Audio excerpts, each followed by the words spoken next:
Militado does it again, the MLO5 version 2. So if we think about it, the Militado MLO5, it's a very utilitarian, very functional field watch, right?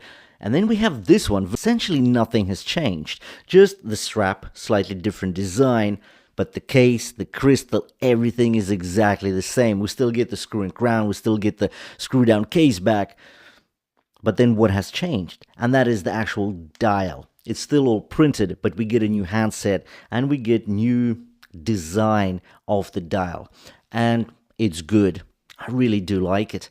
Anyway, there's quite a bit to say about this watch, so why don't we just dive straight in? Anyways, the link to the listing is in the description below the video. Check it out if you're after a sharp price.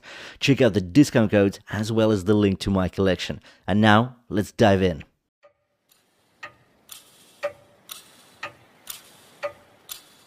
So here we are, center stage, and the Militado MLO5 version 2 does hit differently.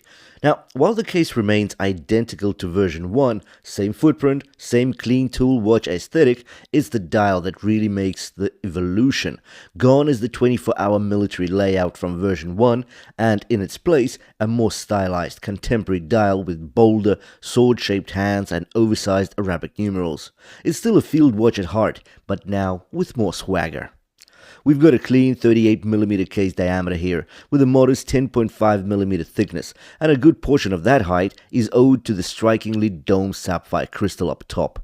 You've got anti-reflective coating catching light blues and purples, but only when it wants to. It's a subtle show-off. The lug-to-lug length is 48mm. We get a 20mm lug width. And here we're getting a classic field watch ratio. We get more than 1:2 balance between the lug width and the case diameter. And that makes the watch feel assertive and planted on the wrist. Now, those lugs, they arch out and sweep downward with this drooping taper that really hugs the wrist. That curvature is subtle but effective. The entire case is sandblasted 316L stainless steel. There's no polish, there's no glam, just full matte tactical charm. Reflections get eaten alive by this surface finish. And yes, those are drilled lugs, a thoughtful nod to vintage tool watches that make strap changes a breeze. Along the profile, there's just one polished accent, the lip of the screw-down case back, which peeks out just enough to create some visual layering. Up top, we've got a fixed bezel that sits slightly recessed into the mid-case, creating a neat little platform for that tall domed crystal to rise from. The layering is clean, intentional, and really well balanced. Over at 3 o'clock, we've got a nicely sized, unsigned, but screw and crown, 5.8mm in diameter, but it's tall, and that's what makes it so easy to rotate. The threading is tactile and notchy.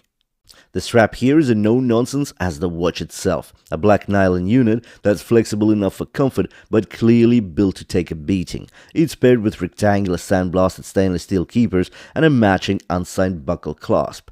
The squared-off hardware complements the rugged profile of the case perfectly. Flip it over and you'll find a sterile screw-down case back, clean, purposeful, and completely in line with the watch's utilitarian ethos. Just the Militado name etched dead center.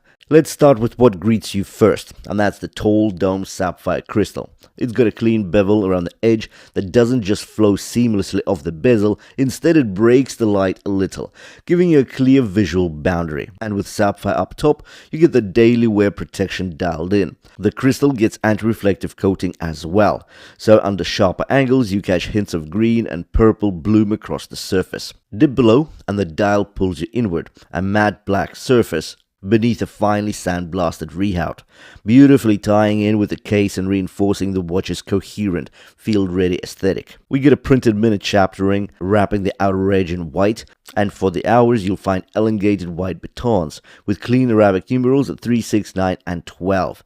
Just under 12, the traditional British broad arrow, or crow's foot, emblem sits proud, tying the piece back to the classic MOD field watch heritage. The hands here are big, bold, and unmistakable. These are sword style with white finishing and sharp outlines for maximum contrast. The second hand is a long white pointer gliding smoothly around the dial, and that's thanks to the VH31 movement inside. Seiko sweeping quartz caliber. It beats at 4 pulses per second, giving you that mechanical-like sweep while offering quartz accuracy of up to 20 seconds a month and a battery life of up to 3 years. Now, the original MLO5 version 1 came exclusively with the VH31, same as this movement, but later Militado introduced a version with a date window and a ronda movement inside, which really ups the functionality, but adds a little clutter to the otherwise symmetrical layout. This version 2, there's no date, there's no fuss, very clear and legible, and faithful to its utilitarian roots. So what did you think? Will you update your MLO5 to this version 2? Or if you don't have the version 1, well, I think it's a no-brainer. This one is so cool. Anyways, check out the link to the listing in the description below the video. Check out the link to my collection as well as the discount codes. Thanks for watching, and I'll see you in the next one.